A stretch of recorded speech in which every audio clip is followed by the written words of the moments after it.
Hey friends, time to start a new week of poi spinning, and today we are going to tackle a different twist on a trick that we already know. That's right, it's time to learn how to do tuck turns in opposites. Drex here from DrexFactor.com, bringing you poi spinning and flow arts to benefit your body and brain during the COVID-19 outbreak, and today we are learning a different twist on a trick that we learned a few weeks ago. Before we dive in, I just want to give a quick shout out to the friends of the channel. Big thanks to Dark Monk, Flow Toys, Pyroterra Light Toys, LMF Props, Spinballs, and Ultrapoi for helping to make the videos on this channel possible. You can learn more about all of these amazing companies and the work that they're doing to support flow artists like yourself by checking out the links that I've got down in the description of this video. Oi, so last week was a tough one. A friend of mine passed away. I think probably the first person that I've known that's died during the course of the pandemic and everything, and really sucked, and a whole bunch of different friends were going through personal crises totally unrelated to this and everything. So I don't know whether like the karma had just been saved up for weeks on end for last week, but like, yeah, it was a toughie. And like, I was also having kind of a rough time motivating myself to get my videos out last week. And I think part of the reason for that was that as much as I think that the information in them is important, I was also realizing that there was a much different difficulty curve associated with them than has been the case with a lot of the tutorials that I've been doing during the quarantine. So I kind of rethought my outline for the quarantine, and you're getting a different set of tutorials this week than you might have otherwise. I'm going to give you some stuff this week that is going to tweak things that you already know rather than dumping a whole bunch of new stuff on you, and hopefully that'll mean that it gets back to being a manageable kind of difficulty curve for everybody. So we're going to start that off by learning how to do those tuck turns that we picked up a couple weeks ago, but this time we're going to be doing them in opposites. And it's funny because I actually learned this trick, I think, before I had a firm grasp on what split time opposites even were, and I think before I even knew what tuck turns were as well. I actually stumbled across this trick in a video that I saw just a few months into spinning poi. I had no idea what it was, and it took me the better part of an afternoon to kind of, dissect it and figure out exactly what was going on. And that was especially challenging because all of the basic pieces of it I didn't have under my belt at that point. So hopefully in the course of this video, I will make this significantly less challenging for all y'all out there than it was for me. All right, so one more piece of information I'm going to impart on you before we dive in, and that is that the two things that are going to be really, really helpful for you to know as you're working on this trick are, number one, split time opposites from that tutorial we did on timing and direction, and the basics of your tuck turns. If you haven't already checked out those tutorials, really behoove you to do so. I will link to them down in the description. All right, so if you've got your tuck turns under your belt, the good news is that this is going to feel kind of intuitive overall. We're going to go ahead and start off to our right-hand side here, and I want you to spin your right-hand poi forward and your left-hand poi reverse, making sure that you're doing this in split time. You'll know it's split time because as you look forward away from yourself, you're going to see a moment where it appears like the poi are kind of sliding past each other, as opposed to when we do together time and they're both up and down at the same time. Look for them closing together like they're going to hit each other off at some vanishing point far off to the side, yeah? From here, you're going to go ahead and wrap your left-hand poi over your shoulder and catch your right-hand poi under your armpit. Now you're going to turn all the way over to your left-hand side, and you're going to release your right-hand poi and pull your left-hand poi from above your shoulder. Now you'll notice the direction seems to have shifted for each of these poi. The right hand is now going reverse and the left hand is now going forwards. You're going to reverse the directions that we just did and catch your right hand poi over your shoulder and catch your left hand poi under your armpit. Once again, you're going to turn over to your right hand side and you're going to pull your right hand poi off of your shoulder and let your left hand poi drop out from underneath your armpit. So altogether what we're looking to do here is catch your left hand poi over your shoulder, your right in your armpit, let them both go. You're going to catch your right hand poi over your shoulder and your left hand poi in your armpit. Turn back to your right. Let them both go. Catch them both. Turn to the left. Let them go. Catch them both. Turn to the right. And ideally, if I had my druthers, I'd say do 1, 2, 3 beats before catching on one side, and 1, 2, 3 beats before catching on the other side, just so you get a good rhythm there and you can make the catch happen on demand, yeah? All right, so if you're pretty comfortable with that catch, the next step here is that we're going to go ahead and try and do that turn without completing the catch. Here's what it's going to look like. So as I'm spinning these poi in split time opposites here and everything, as I go for the catch, I'm just going to turn to the other side of my body instead.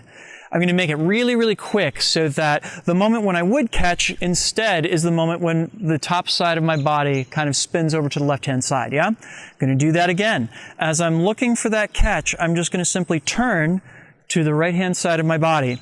I kind of think of this as being that I'm almost like trying to touch my hands to my shoulders as I go one way or the other, and the poi spin in circles behind my shoulders as I do that, if that makes sense, yeah? Okay, so let's take that same exercise, thinking we're going to do 3, 2, 1 beats and turn, 3, 2, 1 beats and turn, 3, 2, 1 beats and turn, 3, 2, 1 beats and turn, yeah? So one of those things that may catch you up, because it absolutely caught me up, was what happens with the poi that goes underneath your arm. It's really, really common to think that you're just going to do a beat and then turn with it, rather than doing that full thing where it goes underneath your armpit, which, let's face it, doesn't feel very comfortable and it doesn't feel very intuitive, right?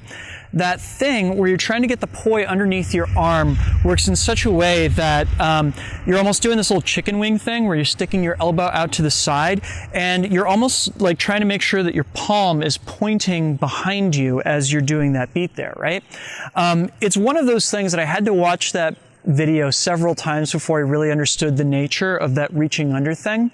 One way that you can really break it down is that as you are spinning the poi behind you and everything, you're usually going to start off in a place where kind of you've got your palm pointed towards the sky and everything.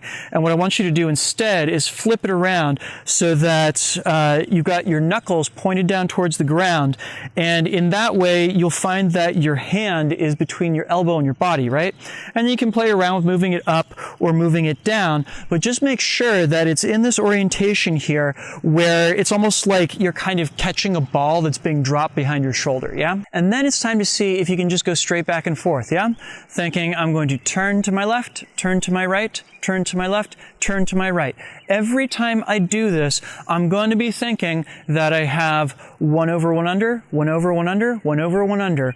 Or as I'm turning to the left, it's going to be left over, to the right, right over, left over, right over, left over, right over, yeah? So the cool thing is that you are going to wind up doing split time opposites in this, whether you like it or not.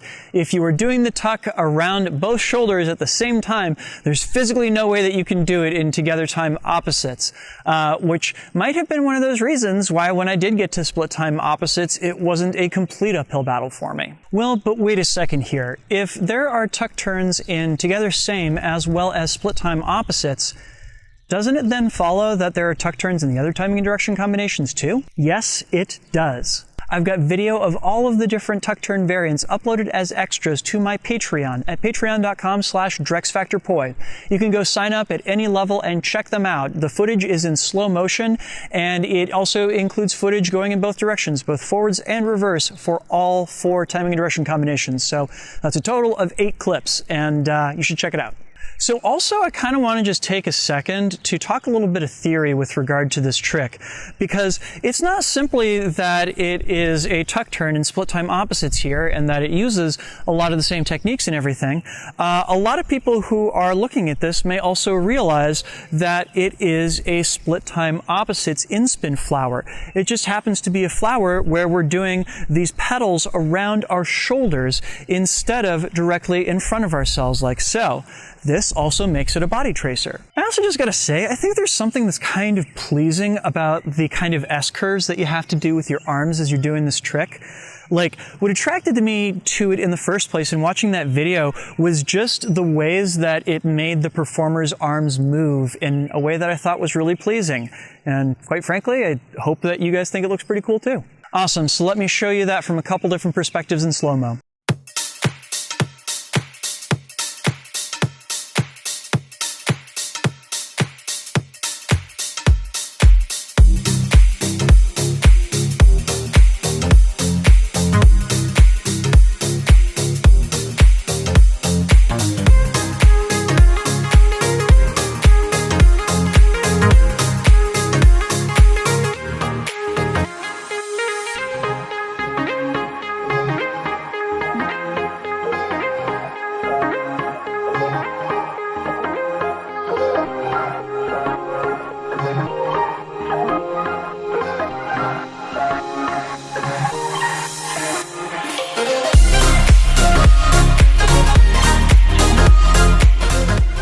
So real quick, I just want to give a shout out to LanternSmith, the company that makes the contact poi that I've been using in most of these quarantine tutorials. These are without a doubt my favorite contact poi, and the company has been really, really, really good to me. A lot of you out there have been asking what the set of poi that I am using in these videos is, and they are Emojipoi from LanternSmith. Head on over to get a pair at lanternsmith.com and use the promo code DrexFactor with a 0 instead of an O at checkout to get yourself a 5% discount. It also helps out the channel, so everybody wins. So if those of you out there that are watching want to give yourselves an extra little bit of a challenge, you can always check out my Beyond the Basics course over at my learning site at learn.drexfactor.com. There's a bunch of stuff that I cover in that I won't be doing in the course of this series because it's a little bit tangential from where I wanted to get you all to. This includes things like behind the back tricks and giants and things like that. So if you're interested, you can check that out and use the promo code COVID-19 to get a 50% discount on the course as we get through quarantine together, yeah? Please make sure to like, share, subscribe, comment, all of that good stuff.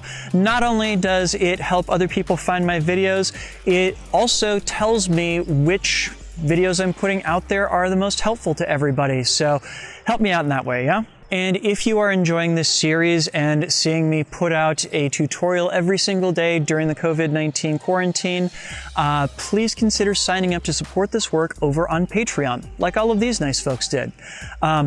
Patreon has been a godsend during this pandemic. Not only has it given me the freedom to be able to tackle a project like this, but it also is one of those things that turned out to be relatively resilient to all of the changes that we've been seeing in the world around us and everything. So I'm super grateful not only to Patreon, but also to all the people that have signed up to support the work that I do on it.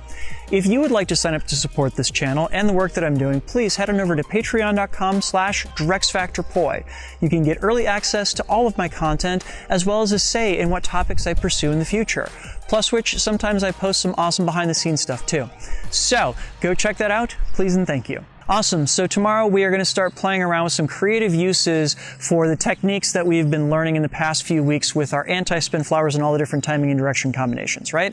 Including things like buzzsaw flowers and hybrids. So, I'll see you then. Peace.